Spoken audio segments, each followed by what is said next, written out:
공관 복음서에 예수님이 드신 비유가 40여 개가 된다. 예수님의 가르침의 3분의 1은 비유를 들어 가르치셨다. 이런 분석도 있고, 결국은 모든 가르침과 비유가 천국 복음으로 연결될 수 있겠지만, 우리가 6주째 그리고 다음 주를 마지막으로 7주간 함께 보고 계신 것은 이 마태복음에 나오는 이 시그니처죠. 천국은 마치라고 이제 천국을 직접적으로 비유하셨던 이제 말씀들입니다. 그래서 오늘 다른 비유들은 많이 건너뛰고 오늘은 마태복음 22장까지 왔는데요. 그간의 분위기도 많이 바뀌었습니다. 이 고향 지역에서 갈릴리 지역에서 다니실 때에는 이 산으로 호숫가로 들판으로 조금 이 목가적이라고 할 수 있을까요? 평화롭고 유유자적한 분위기였는데, 이제 예수님께서 이제 우리가 예루살렘으로 올라가노니 하시니까 긴장감과 기대감이 확 올라가지요. 뭔가 스토리도 바빠집니다.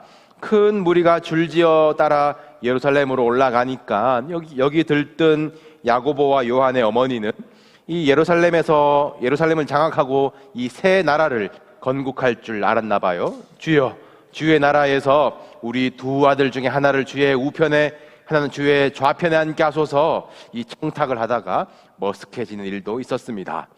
또 예루살렘으로 향하는 그 길에서 이 보복하시는 하나님이 오시사 갚아주시는데 그때에 맹인의 눈이 밝을 것이다. 이 이사야서에 예언된 말씀대로 이 맹인들, 그것도 두 사람 증인의 숫자가 눈이 떠지고 이 예언의 성취가 확증이 되는 것이죠. 또 예루살렘에 가까이 와서는 주님께서 나귀 새끼를 찾으세요. 일찍이 스가랴의 예언대로 보라, 너의 왕이 네게 임하시나니 그는 나귀 새끼를 타신다.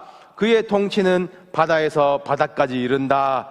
이 말씀도 예수님이 성취하십니다. 이게 얼마나 흥분되는 일입니까? 이 백성들은 호산나 다윗의 자손이여 소리를 치고 온 성이 소동했대요. 제자들도 무리들도 그래 이거지 싶었을 겁니다. 분위기대로는 이제 로마 제국도 물리치고 다시 다윗 때처럼 강력한 유대 제국을 세울 수 있을 것만 같아요. 그리고 마태의 기록대로는 예수님께서 이 예루살렘에 들어가셔서 첫 일정으로 성전에 들어가십니다.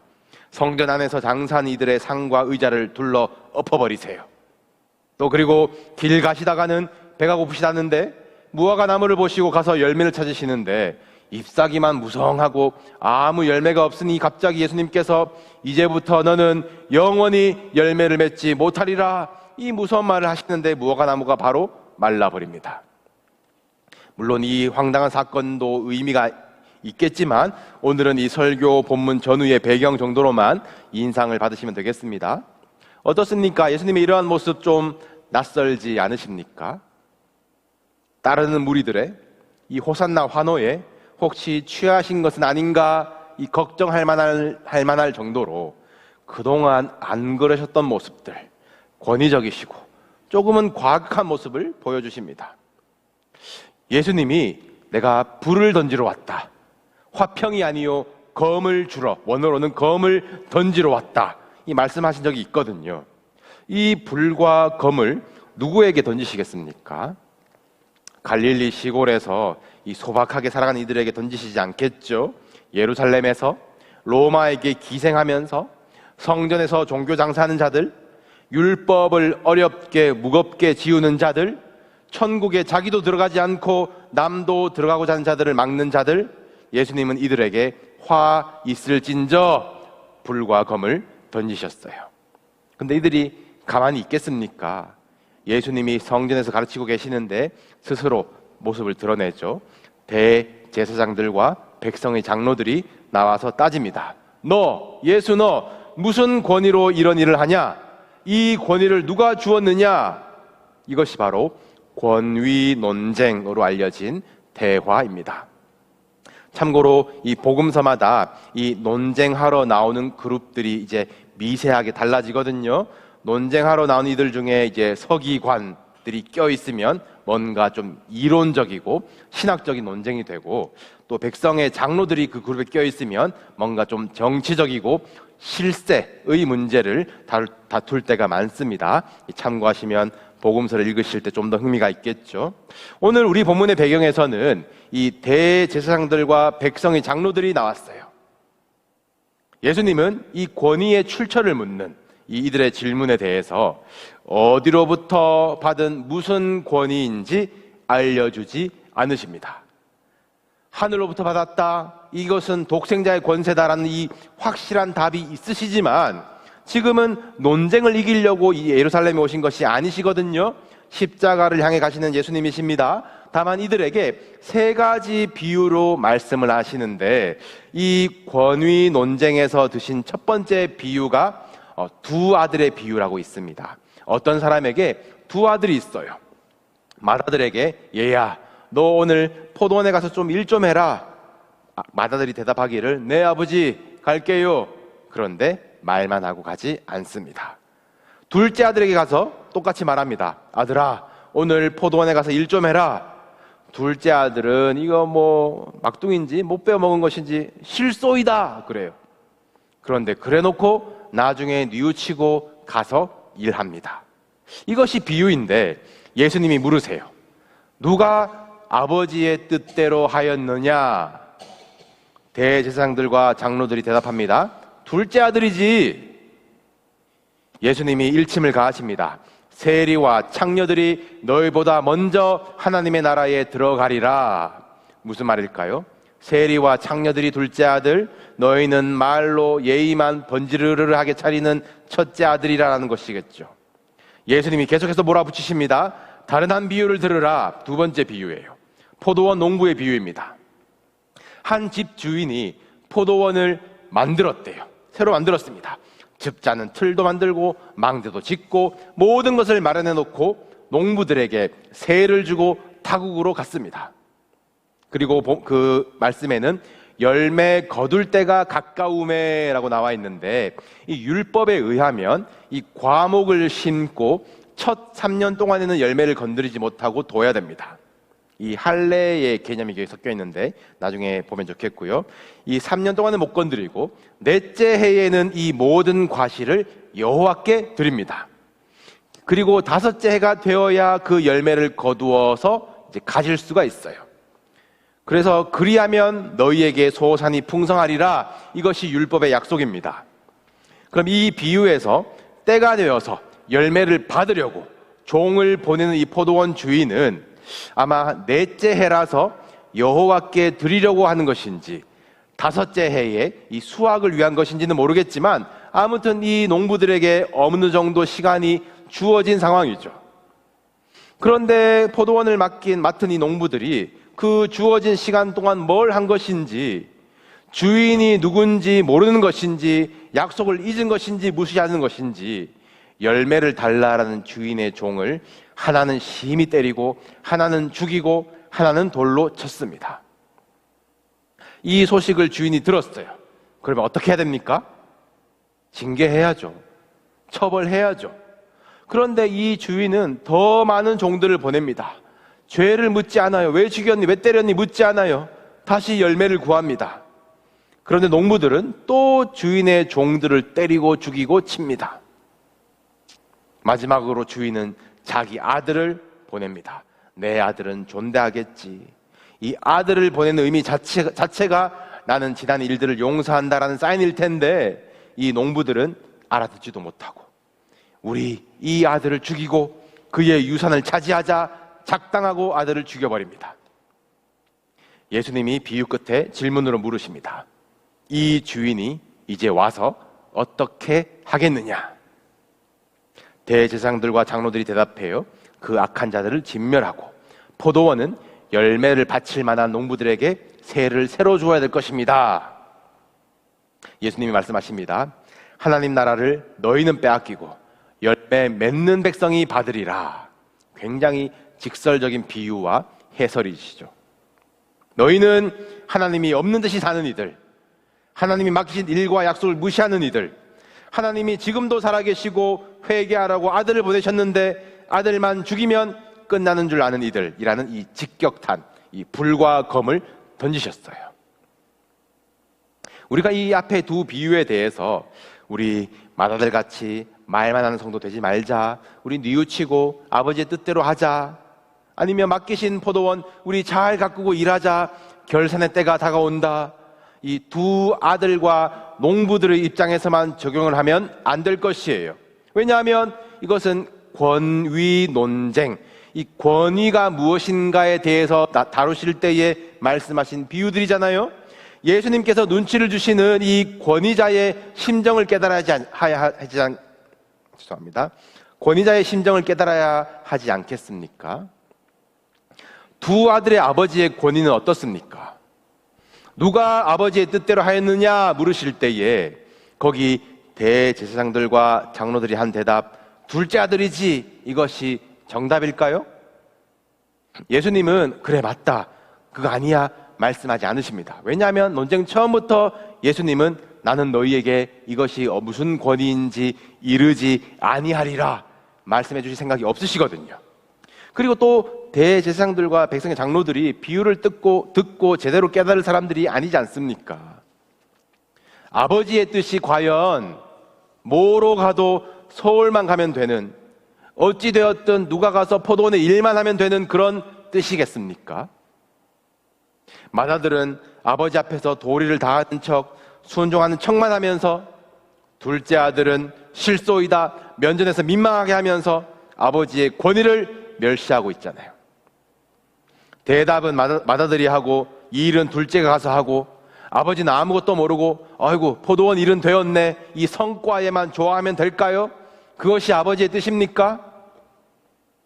왜 아버지 알겠습니다, 즉시 가서 수고하고 일하고 아버지께 기쁜 마음으로 돌아와서 제가 아버지의 뜻대로 하였습니다 말할 수 있는 아들은 없는 것입니까? 왜 그런 아들이 없음을 이상히 여기지 않고 아버지의 권위는 생각하지 않고 둘째 아들이 잘했네, 비정상 아들 둘 중에서 선택해야 하는 것입니까? 포도원을 맡긴 주인을 비유로 드시고 또 물으십니다. 포도원 주인이 올 때에 그 농부들을 어떻게 하겠느냐? 대제사장들과 장로들이 대답했어요. 그 악한 자들을 진멸하고 포도원은 제때에 열매를 바칠 만한 다른 농부에게 새로 주어야지요. 우리는 이들의 정답을 또 정답으로 여기면 안 됩니다. 이들의 대답을 정답으로 여기면 안 돼요. 이것도 반은 맞고 반은 틀린 대답이거든요. 예수님의 말씀을 보면 열매를 바칠 만한 백성에게 주시겠다라고 하시지 않고 열매를 맺는 백성에게 주시겠다 하셨어요. 이것을 거꾸로 말하면 농부들이 주인의 종과 아들을 그렇게 대한 것은 열매를 바치기 싫어서가 아니라 열매를 맺지 못해서, 열매를 내놓을 것이 없어서 그런 것이 아니겠습니까? 왜 열매가 없었을까요? 율법의 약속이 무엇입니까? 그리하면 너에게 소산이 풍성하리라 하셨는데 그리하지 못해서, 말씀대로 하지 않아서, 나 3년 못 기다리겠어, 하나님 것 못 드리겠어, 너희가 내 안에 거하면 이 관계 안에서 열매를 많이 맺는다고 하셨는데 그 관계가 없어서 아예 주인을 없는 사람 취급하는 이 종들, 농부들 아닙니까? 주인이 무슨 열매를 다 가져가겠어요? 약속대로 받고 약속대로 맡기고, 주인은 그 약속과 약속이 이어지는 관계를 원한 것인데, 농부들이 이 주인의 종들과 아들을 죽인 이 어리석은 생각과 행동의 전제는 무엇이었습니까?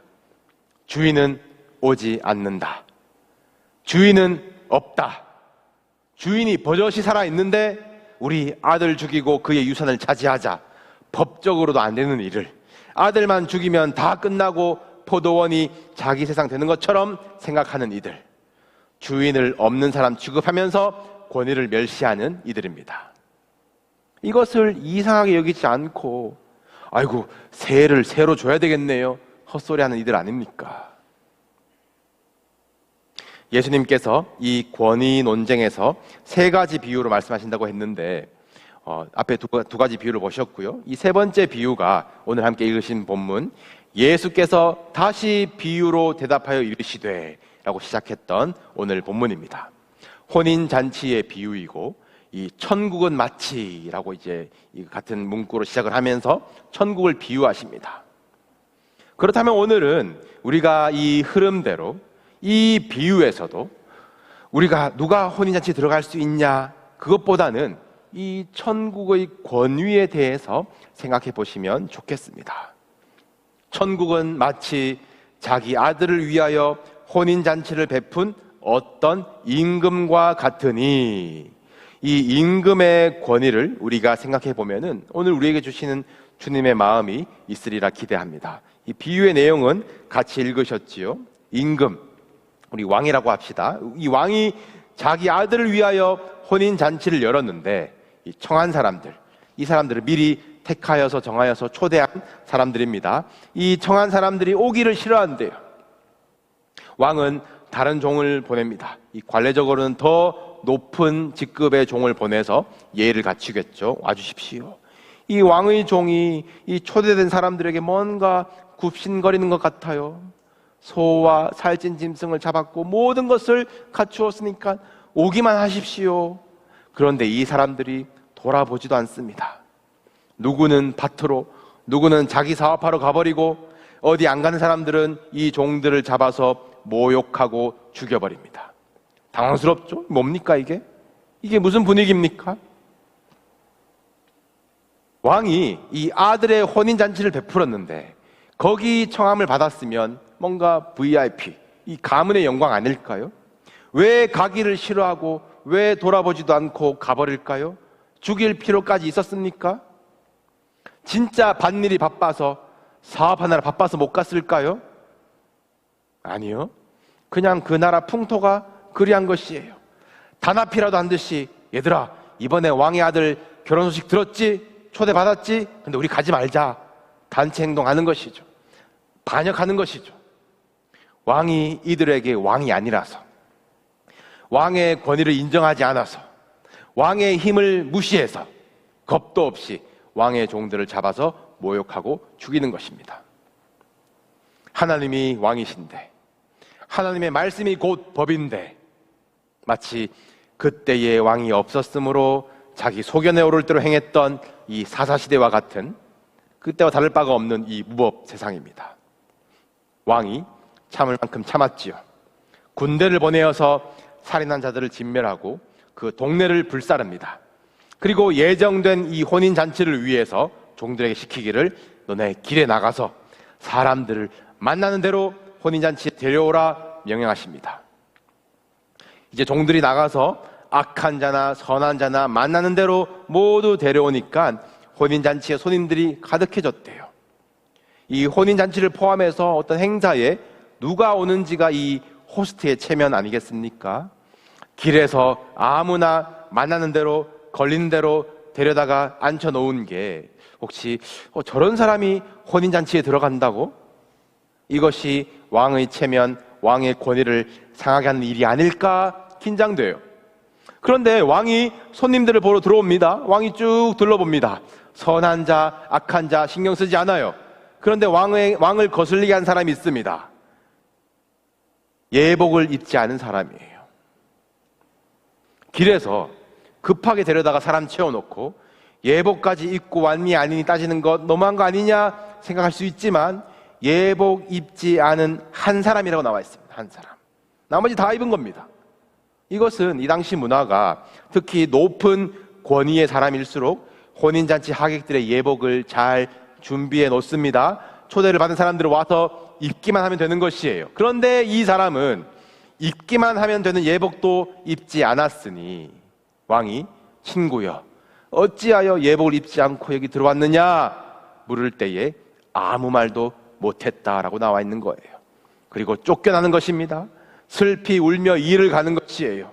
입을 걸, 그거 입을 걸, 입기만 하면 되는데 입을 걸, 원통할 것입니다. 여러분, 마지막 날 우리 어린 양의 혼인잔치를 준비하고 계십니까? 진실로 가고 싶어서 고대하면서 기다리고 계십니까? 아니면 천국이 있는 둥 없는 둥 본체만 채 살면서 밭으로 자기 사업으로 땅의 것에 매여서 살아가고 계십니까?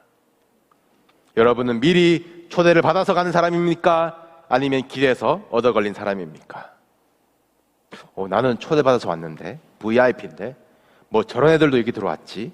스스로 천국의 문턱을 높이고 자기 권위를 부여하는 마음은 우리에게 없습니까? 천국은 마치 혼인잔치를 베푼 어떤 왕과 같다고 했습니다. 이 왕의 권위, 천국의 권위를 생각하십시오. 이 왕은 자신의 아들의 혼인잔치에 아무나 들어오기를 원하는 왕이에요.